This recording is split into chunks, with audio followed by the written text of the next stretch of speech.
It's my pleasure to be back in God's country. I was pastor at Soperton First for 5.5 years, 20 years ago.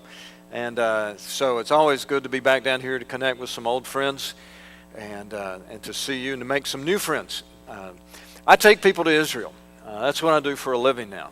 Started going to Israel in 1999, took my first group in 2000, and have continued to go through the years. And about 1.5 years ago, as my wife and I continued to pray and felt led to do something, we decided to jump into a full-time ministry of taking people to Israel because we had discovered something along the way that we don't have to get on airplanes to take groups to Israel. We can now, with technology today, take any group to Israel. And so what started in a prison ministry, what kind of graduated through our church in Warner Robins at Shirley Hills for about an 18-year ministry, has now kind of blossomed into something new. And more than 20,000 people now have seen one of our virtual tour presentations. And I am so glad that Tabernacle's part of that picture. Now, here's what we're going to do. If I had you on a tour bus in Israel, by the way, anybody been to Israel? I'd like to see a show of hands. Yeah, we've got a few. We have found that about 1% of the people in an average church congregation have been or ever will get to go to Israel. Only 1%. 99% of the people say, it costs too much money, which is the truth. It costs a ton of money. It takes 2 weeks of time, which is true. And who has 2 weeks of time? And it's so dangerous, and I agree. It's such a dangerous trip. From here, you got to go through Macon, Georgia, and then you get Atlanta, Georgia. Sometimes you have to change planes in New York City or even Chicago. Are you kidding? Of course it's dangerous to go to Israel. But anyway, once you get there, it's pretty safe, by the way. Haven't lost anybody yet, and I've taken my wife, my daughters, took son-in-law number 1 when daughter number 1 was 7 months pregnant. And if I thought it was a dangerous place, that's the one thing I'm not going to do is take him there. In fact, I told her, I said, I'm going to take him over there, and I'm going to bring him back better. And I don't know if he came back better, but he did come back. Anyway, here's what we're going to do. If we were on a bus, I would tell you where we're going to go today. And so since we're going to be together all week, I'd give you a little bit of the schedule of where we're going to go. Tonight, we're going to go to the valley where David defeated Goliath. I don't know if you're like me, but when a tour guide says we're in such a place, or we go to a place and maybe there's something that says this is the place, I always want to know, are you kidding me? Is this really the place? And my tour guide back in 2000, she started recognizing that my groups, we're always looking for the Bible. We want to see the Bible. We don't necessarily want to see a church, because there are lots of churches in Israel, and they usually are built over a place, and therefore, ironically, they hide the place. Isn't that tragic? So, I pulled Joni aside and I said, Joni, come on, level with me. On a scale of 10, is this really the valley where David beat Goliath? She opened up her Bible, to 1 Samuel 17. She was a Jewish believer. And she said, have you ever read this story? I'm a seminary graduate, grew up in a Southern Baptist church, read the Bible many times. I was a little taken back by that. But for the first time in my life, I actually looked at the first 3 verses of the David and Goliath story, found the GPS reference points for that valley. And because archaeologists are spending millions of dollars in Israel right now, we can pinpoint locations that your fathers, your grandfathers, and their fathers could have never visited with certainty. Most of the archaeological work in Israel, just to throw this little bone out at you real quick, has been happening in Israel not just in the last century, but most of it's happened since 1990. What we are going to do this week is the cutting edge of Christian education. So we're going to go to the valley of David, where David beat Goliath tonight. And I can promise you, on a scale of 10, it's a 10. It's where the battle happened. However, I'm not taking any of us to that valley, either on a bus or in this room, just so we can be more entertained or more educated as we read the Bible. We're going there for life change. And if you happen to be dealing with fear, if you think in your future you might be dealing with fear, you want to see what happens in that valley tonight. Because when David beat Goliath, it was not the last time he had a fight in that valley. the next one is the one you will relate to. That's tonight. Tomorrow night, I think we're going to go to the Judean wilderness. A lot of things happen in the Judean wilderness. The lessons that are there are priceless. But Tuesday we're going to go to Jerusalem, and we're going to walk the path of the cross. I'm going to take you underneath the streets of Jerusalem so you can see some of the stones, the actual Roman streets where Jesus walked, because the city gets taller through the centuries. That's why archaeologists have to dig down. Maybe we'll cover some of that as we go along. Maybe you can kind of figure out some things that always mystified me. Why are they always digging in the dirt? What are they looking for? How do they know? But we're going to go and we're going to chase down the story of the cross like I can almost promise you like you've never heard it before, because until you connect the land with the story, you haven't seen the whole story. And then Wednesday night, we're going to go to the forgotten story of the resurrection. We'll be right back here at the Sea of Galilee. Every Easter we celebrate the empty tomb, and what a celebration it is. But I promise you, that song we sang about being flawless a moment ago, it's one of my favorite songs. But I don't know about you, I don't really feel flawless. I feel flawed. But that song doesn't sell, But because of the cross, I have been made flawless. And if you're worried that you might have been disqualified somewhere along the way, or if you know somebody who's struggling with their faith because they made some kind of mistake that ruled them out of God's grace, I want you to get them here Wednesday night, whatever it takes. I'm going to show you grace. The land is going to show you grace.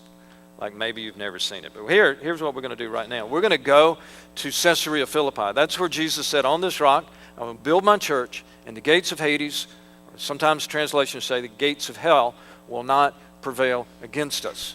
So, if you want to follow along in your Bible, it's Matthew chapter 16. We'll be starting in verse 13 in just a second. One of the things that set me off on this particular life journey was I started highlighting places in the Bible. They're everywhere. They're everywhere.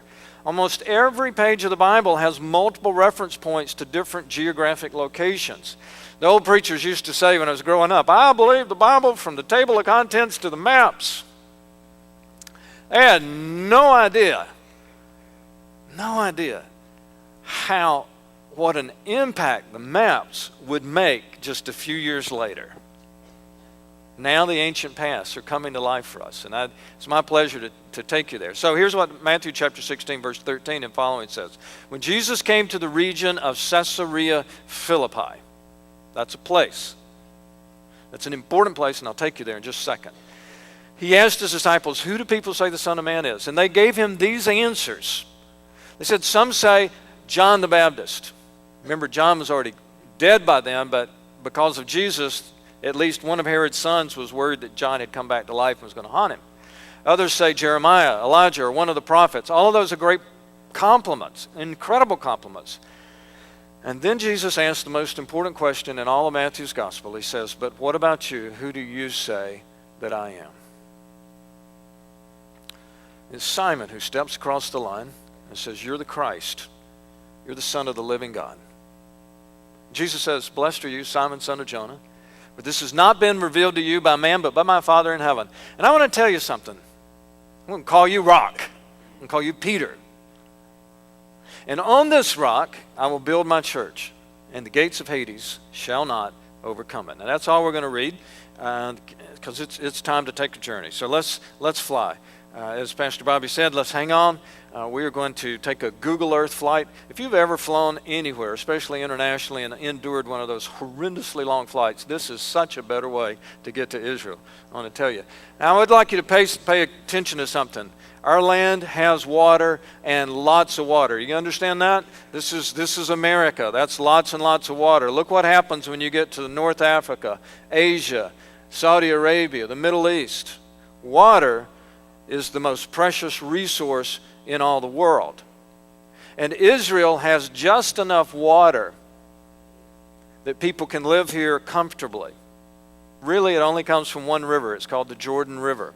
We're going to follow the beginnings. We're going to go to the very beginnings of the Jordan River today. The Jordan River is life for this little country. If you're a merchant no one really traveled for pleasure back then unless you had lots and lots of money, one of the kings and whatnot. If you're a merchant and you want to do international business, say you're selling papyrus from Egypt and you're going to get it over to Europe where people are using your paper to write books and stuff like that. How are you going to get it there? Well, you could put it all in a ship and hope you don't sink. It's winner take all, you know. And there weren't a lot of merchants who would risk everything for that journey. It's a very dangerous journey. You can't exactly go through this area because there's no water. It turns out this is the highway of the world. If you are like me, when I was a student, my dad was a minister of music, so I've been in church all my life. When I started getting old enough to ask some real questions, one of the questions I asked, why would God put such an important story in the middle of nowhere? The Middle East? You know, I thought America was the middle of the world.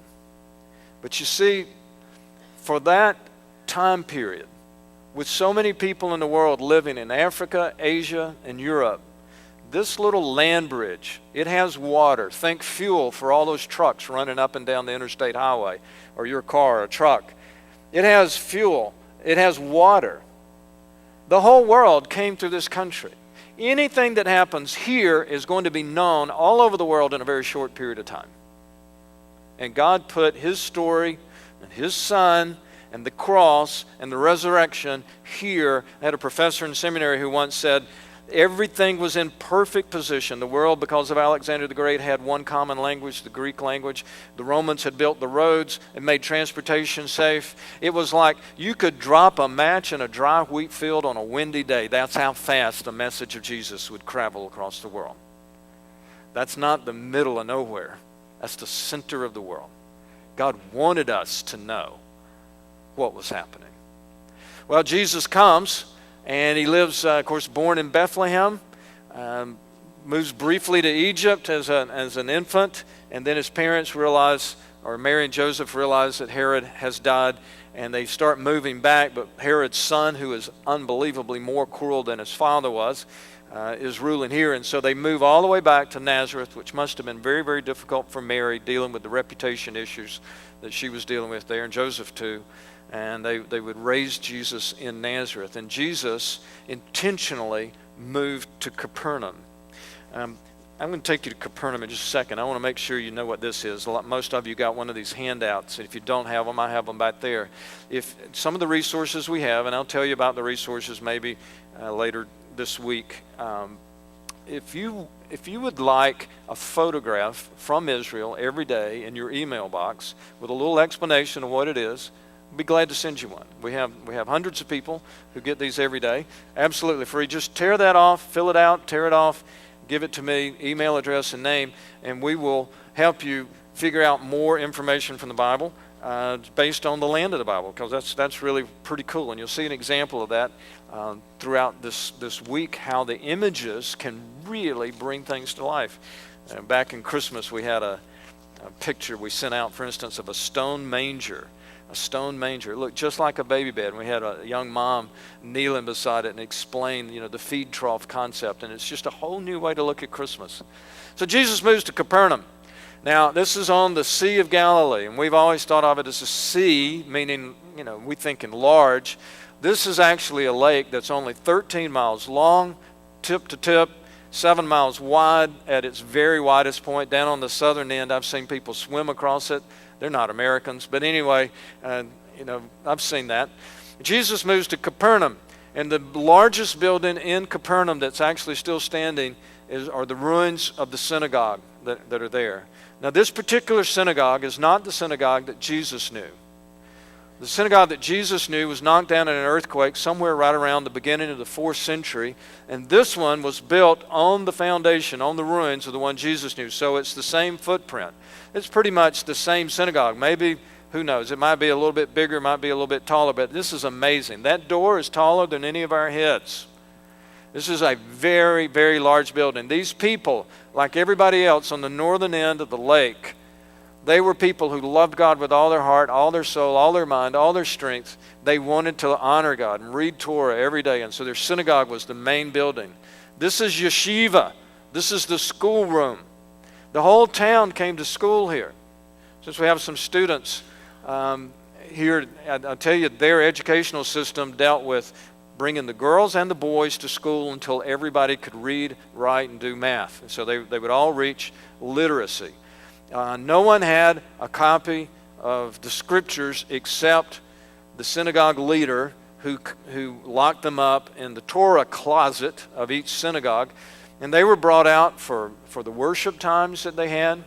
They were also brought out once a morning, and people who loved God, and who wanted to know God's Word, they would come to that synagogue, and they would bring out Torah, and they would all have their morning devotion together, and they would listen very intently.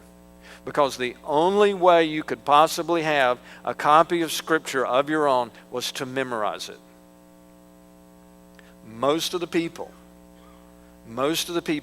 that you would be familiar with in the Bible, the everyday fishermen, the Mary Magdalens of the world and all of those, they had memorized like the entire book of Psalms. Certainly the first 5 books of the Bible. No doubt about that. Somebody like Jesus, you could almost count it. You could count on it. One of the rabbis, they knew every word of all the scriptures, what we call the Old Testament. Isn't that amazing? But see, they lived in a different world. They walked everywhere. We're not used to that. And they memorized intently. They had trained their minds to memorize word for word, with no mistakes, the Scripture. That would come in very handy when a few years after Jesus had been crucified and then raised, and they realized that second coming wasn't going to happen in their lifetimes, and some of the disciples were starting to die. They started writing down the words of Jesus. How important was that now? That they could remember word for word. Very, very important. John's gospel is a clear evidence of that, with all the long conversations of what Jesus did. The boys, the girls, they go to school. They get to a certain level. They only take the smartest. All the girls have to go home, go work with mom. It's a different world, And so then the boys, they take the smartest group and they take them to the next level. And then they take the cream of the crop. They let them go to the next educational level. It's kind of like sports, only a few go from community sports to high school sports, and then only a few go to college level, and certainly only a few go to the professional level, and only a few of those go to the Hall of Fame. The Hall of Fame is where the rabbi is. And all the disciples would be at the professional level. And these boys, they kept going, and the greatest thing your parents could ever say about you is, my son's a rabbi. Or even, my son's following a rabbi. That's kind of like, you can imagine how proud a mom or a dad would be right now to say, my boy's playing tomorrow night for Alabama or Clemson. That didn't work. Never mind. For the Falcons, he plays for the Falcons. He's the coach of the Falcons. Why not? You'd be kind of proud to be able to tell people about that, and people would understand why you wear the colors and all that kind of stuff. Well, for your son to be a rabbi would be a big, big deal. No wonder the fathers let their fishermen's sons go follow Jesus, and the family celebrated it. But I want you to think about something. These boys that made it to the top level, eventually maybe 1 or 2 from Capernaum would have the nerve to go to a rabbi and say, Rabbi, may I follow you? And the rabbi would say, come, follow me. And for 2 or 3, 4 days, they would walk together, and they would ask each other questions, because a lot of times the answer is in the question, the way they do their whole system, And he would listen to him quote Scripture, and he'd listen into his reasoning, and he would test him, and he would try him. At some point, the rabbi would almost certainly turn and say, you know what, I love you. What a great young man you are. You're going to do so much for your community, but I'm going to tell you, you can't follow me. You need to go back and work with your father. And they did. You see anything different about Jesus in this picture? He came to young men who were, what were they doing? They were fishing. And he said, you, come, follow me. To young men who had missed the cut. I want to tell you, I'm a lifelong B-teamer. Everything I've ever done, I'm on the B team, And it thrills my soul to know that Jesus the Son of God, chooses B-teamers. You go, B-teamer, because we're followers. Well, they followed, and they did. All right, I got to tell you, this north end of the lake is the Bible Belt of the Galilee. This is a very safe place to be if you're a follower of God, because every one of these communities has a synagogue. 2 years ago, they're building a hotel on some property right here on the shoreline. Here's Mount Arbel. And they're building a new hotel, a Catholic priest with help from some people in Spain and actually all around the world. They're building a hotel. They wanted Christian pilgrims to be able to stay on this side of the lake in a new place. They got about 18 inches into the dirt and found a synagogue. And it turns out it's Magdala, Mary of Magdala, Mary Magdalene. That's how the Bible is coming to life in Israel right now. All of this is very safe. Everybody here is so filled up with the Spirit of God, they actually argue about things that don't even make sense. And they irritate the hang out of Jesus as they do so. All of these communities around here, very, very pagan. Some of the same stuff I'm going to show you in a minute was happening just across the lake.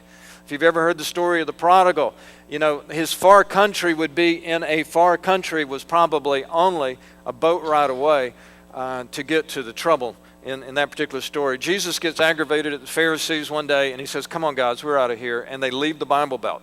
And he says, let's go. Follow me. And they're going to go all the way up to Mount Hermon, and they're going to have to follow the Jordan River because that's where the water is, and that's where the road was. Now, I don't know how you feel about the Jordan River or what you've envisioned to be the Jordan River, but I'd like to show you the Jordan River after the winter rains have just stopped. This is almost flood stage, folks. People are always a little disappointed in the size of the Jordan River. It's a creek. It's a creek. It's got a lot of water in it, and it provides drinking water for more than 90% of the people in Israel. They're having to find some other water sources now for farming and irrigation. But it's an amazing creek, but people from Texas are always especially disappointed in the size of the thing. But, Jesus and the disciples take a couple of days to get up here.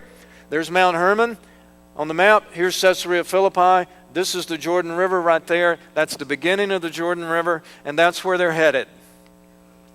The reason they knew it was time to turn from going directly north to taking kind of a northeasternly direction was not only the road was there, but they saw the landmark of something that is now being called the Temple of Amrit.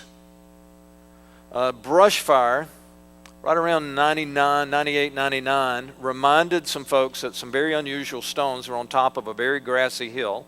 And so the archaeologists came in there, and in the last 10 years or so, they have uncovered, when we took these photographs in 2012, these pebbles are covering up something that the archaeologists said is way, way too important to leave out for the sun to bake or the rain to get a hold of, and so they covered that up.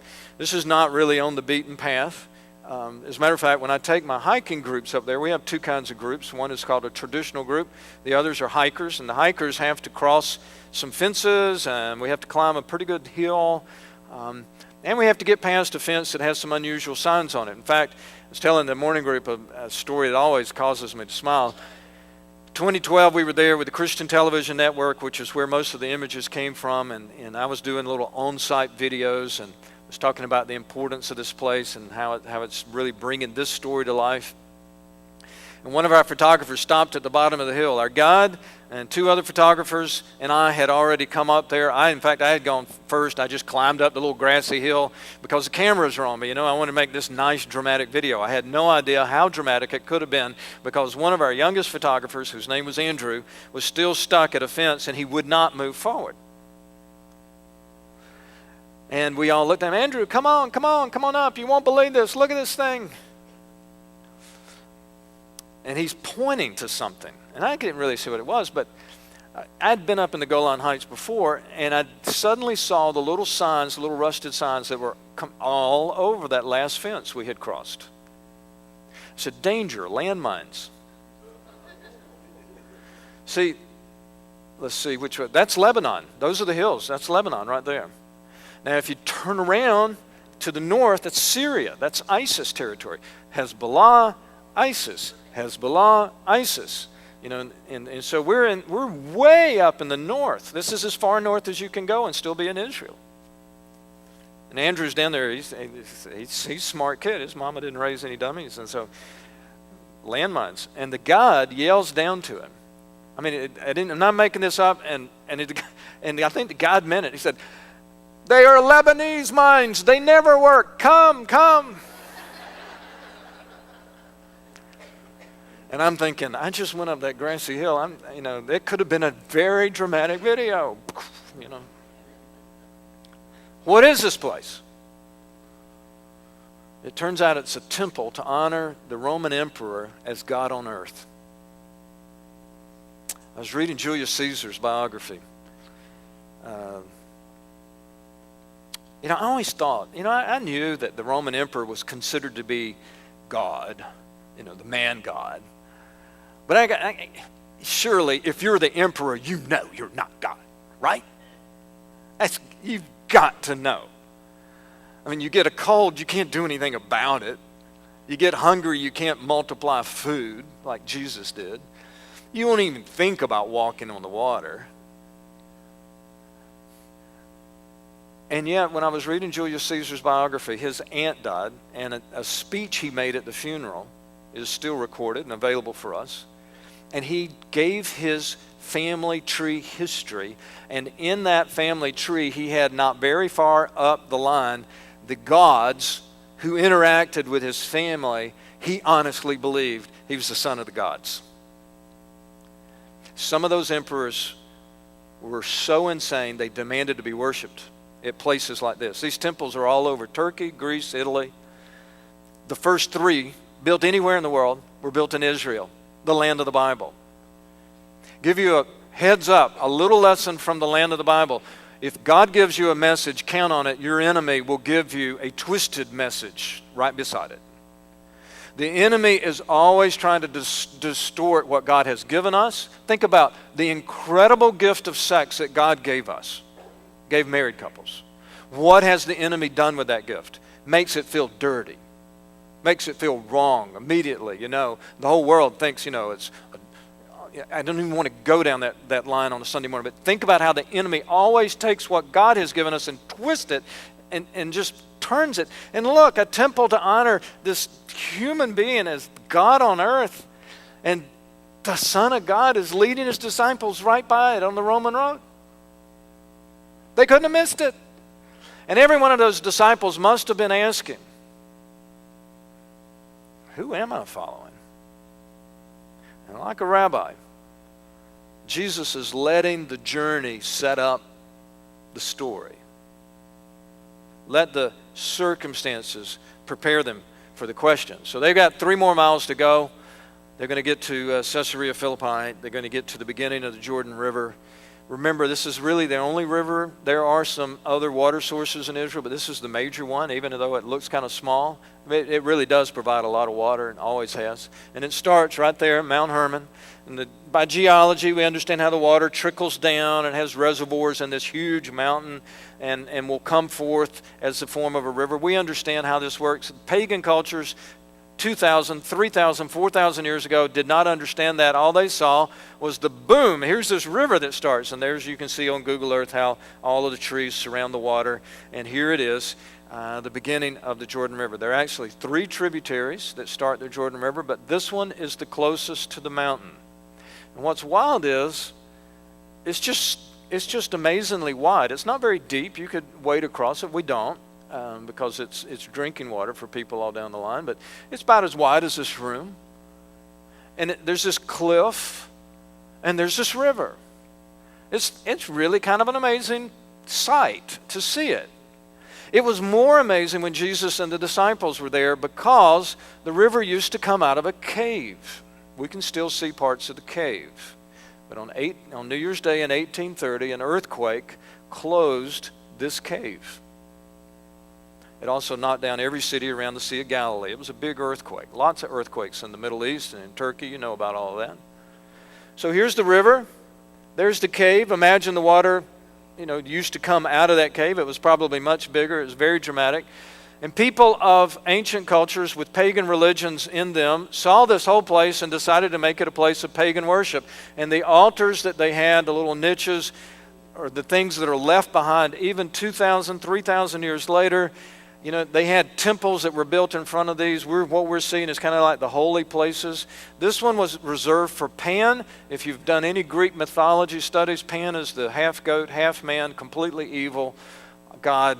Oh gosh.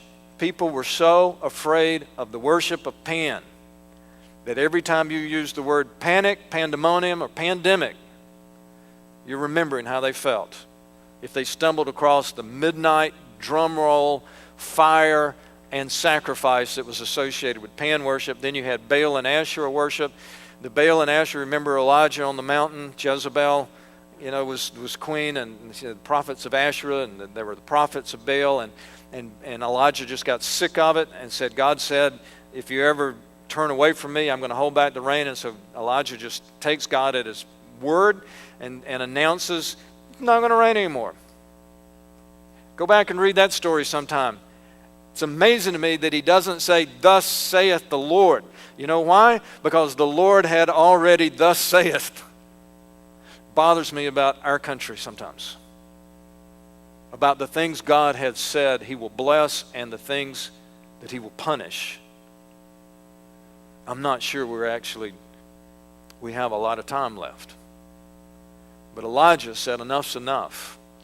Because Jezebel, along with all the other garbage that was going on, brought child sacrifice into the northern part of Israel.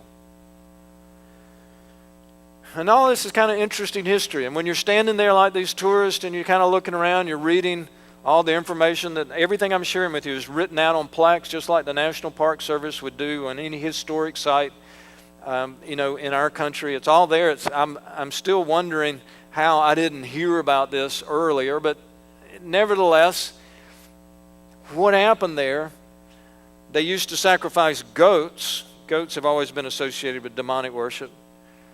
But when they brought child sacrifice into the country, they also began sacrificing children right here. Throwing children into the cave. And if blood appeared in the water, they had to get another baby. Because by their belief system, the first baby had been rejected. This is the most evil corner of Israel. What's Jesus doing up there? I've used the illustration before. It's like a Sunday school teacher of teenage boys, maybe high school seniors, high school juniors. So the lesson this week's on sexual purity. Well, I tell you what, let's go down to the nearest strip club and we'll just get in the parking lot and we'll do the lesson there. I bet they'll pay attention. I bet they would. And as a pastor for so many years, 27 years, I'm thinking if any of my Sunday school teachers did that, the uproar that would cause is that one of us is going to lose a job this afternoon. Jesus took his disciples, teenagers, to the most evil corner of Israel. If they had asked permission of their parents, Simon's married. He's the only one we know that's married. How do you know he's married? Because he had a mother-in-law. Remember that? In ancient times, the only way you could get a mother-in-law was to get married.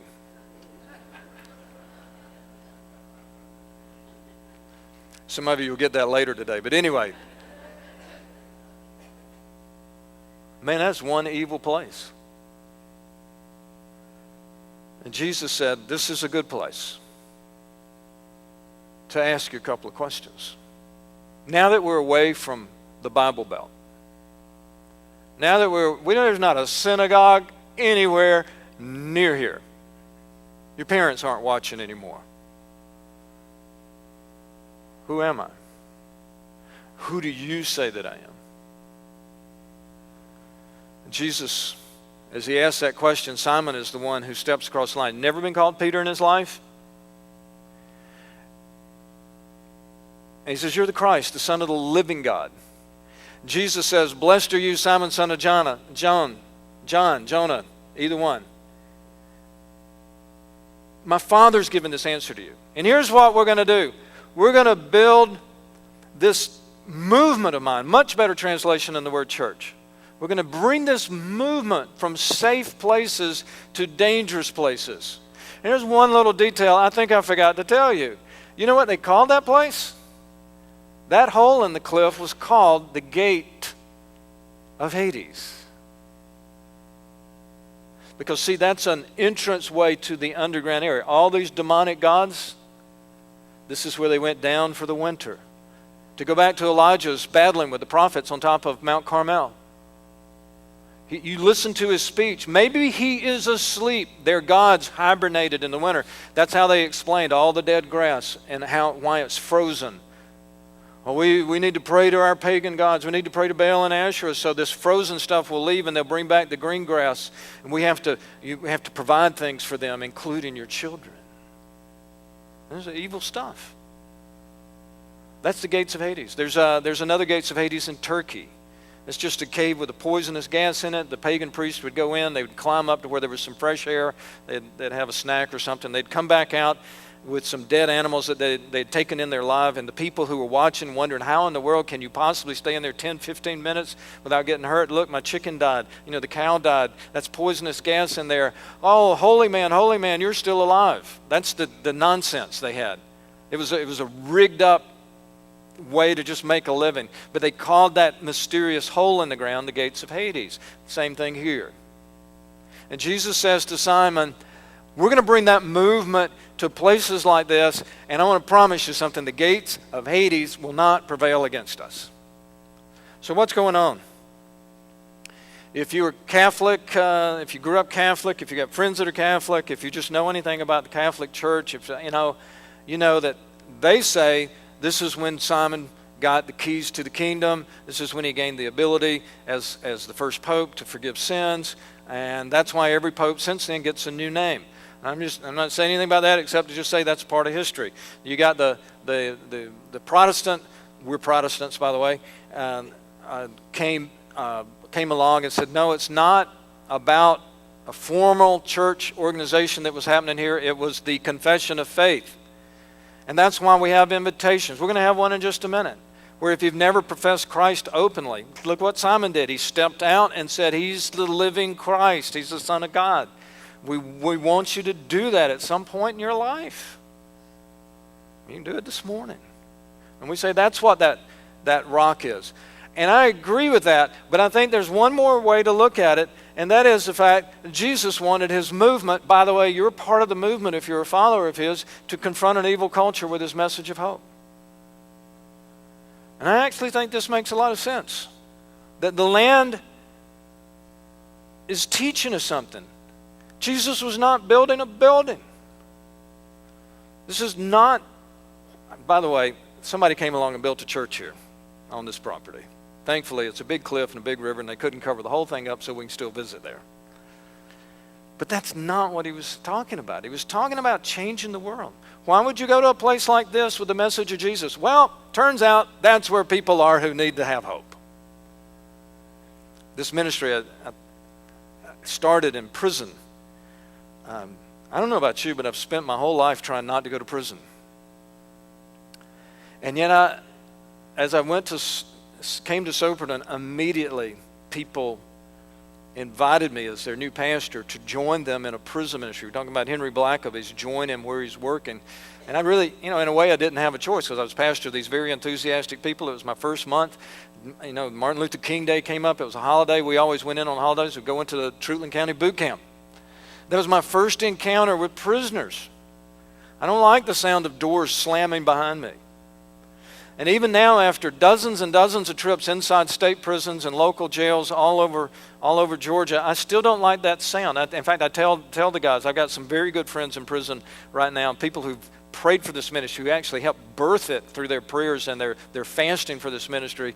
I tell them, look, guys, I love you. I love you. I am so glad God allowed us to be together tonight for this time of Bible study. I love you, I love you, I love you, but I am not spending the night. I don't love you that much. I don't want to go to prison. And yet Jesus said, I was in prison, and you either did or did not come to see me. So that's my little niche of this work. What's yours? Maybe you work or maybe you volunteer in a pregnancy resource center that's trying to save babies.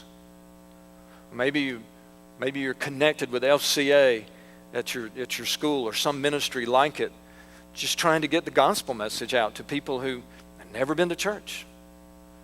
The church I served for 18 years is entertaining a pastor this weekend. He just finished up, or he's finishing now, his trial sermon at the church. And his testimony yesterday, hundreds of people there to hear it. You know what it was? Their family didn't go to church, but he was engaged in sports.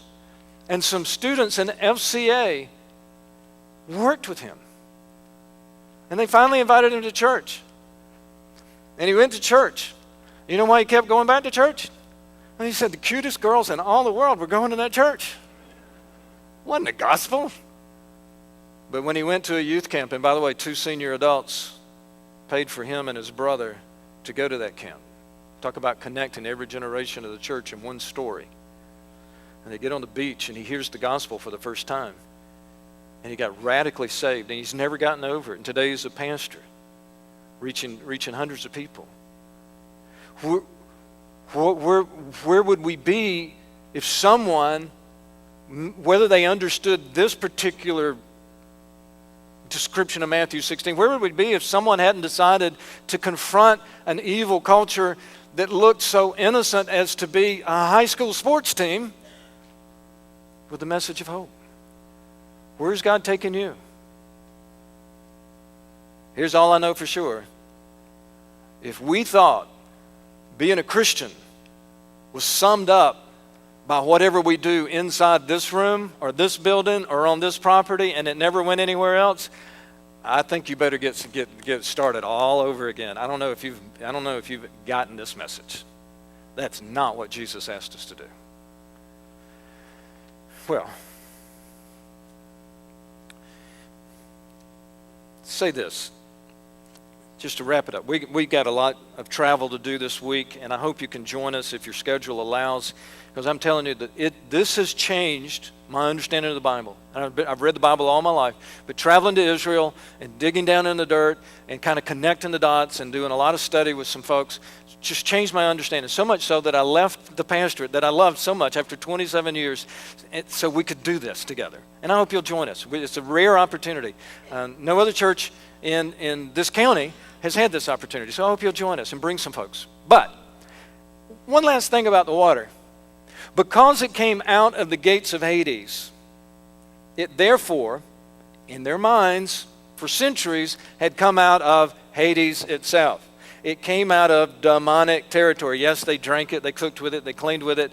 But like on the Sea of Galilee, if you had a brother, a father, a spouse who was out there fishing, you sure wanted them to come back safely, because this is the superstitious thing. If they drowned, there were people, as silly as it sounds, who thought they went straight to hell because they died in the water. He's up there struggling on the water, and he's trying to fight for his life, and the devil just reached up and grabbed him. Oh, it's silly. It's nonsense. But when you believe something, you believe something. Now, Jesus certainly didn't believe that, but would you pay attention to the symbol that he asked people to be a part of if they wanted to follow him? He could have asked for anything. Let's cut you on the arm. Let's put a tattoo over there. Let's brand you with a branding iron. Why don't we cut our thumbs and we'll pass down the blood of a believer for generation to generation. Everybody has to do that if you want to follow Jesus. But no, he says, here's what I want you to do. I'd like you to be laid down into enemy territory. Because I'm not asking you to join a club of very good people. I am asking you to get involved in a fight. And we'll raise you up out of that water. Water doesn't hurt you when you get baptized. I was checking with Pastor Bobby earlier, in his ministry, my ministry, I never had anybody drown during baptism, not one. Wondered about a couple. The first one, for instance, I was taking a risk. One man was 83, and he was pretty frail. And I was so delighted he was getting baptized, but I did pray, God, don't let him die here, not right now. I was just glad he turned his life around. It's never too late. You want to follow Jesus? You're telling the enemy, I'm not afraid of you. And as a matter of fact, I'm signing up for a fight. The world will not be the same because I just decided to follow Jesus. I'm going to change the world. And what an incredible symbol it is, because one day, I don't know what your family is going to do with your physical body when you're done with it. They're going to do something with it. Let's just say they lay you down. Do you hear the message of Jesus? If you'll trust me, if you'll give the most important part of you to me, the internal part, the soul, the heart, everything that you are, if you will give it to me, I promise you, when they lay you down, I will pick you up on the other side. One last breath here. According to what Jesus said to the thief on the cross, next breath is heaven's air. Do you know that security? Have you trusted Jesus? And have you been bold enough to profess him through believer's baptism? I'm going to invite you to do that this morning. There's no logical reason to wait. You got a pastor here, you got a church family here. Come. Tell them you've decided to follow Jesus, to surrender everything.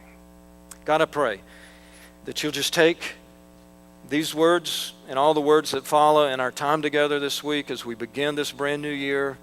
I pray that you would use them for your glory. I pray that you would use these images for your glory, and that you would show us something new, not for our entertainment or our education, but God, for life change. Because that's why we came this morning. And so whatever you wanted to do with our gathering together, and we know this was not by an accident that we were gathered together this morning. Whatever you want to do, I pray there'd be a complete freedom of your Spirit to reign among us, so that we would indeed surrender everything. And I pray in Jesus' name, amen.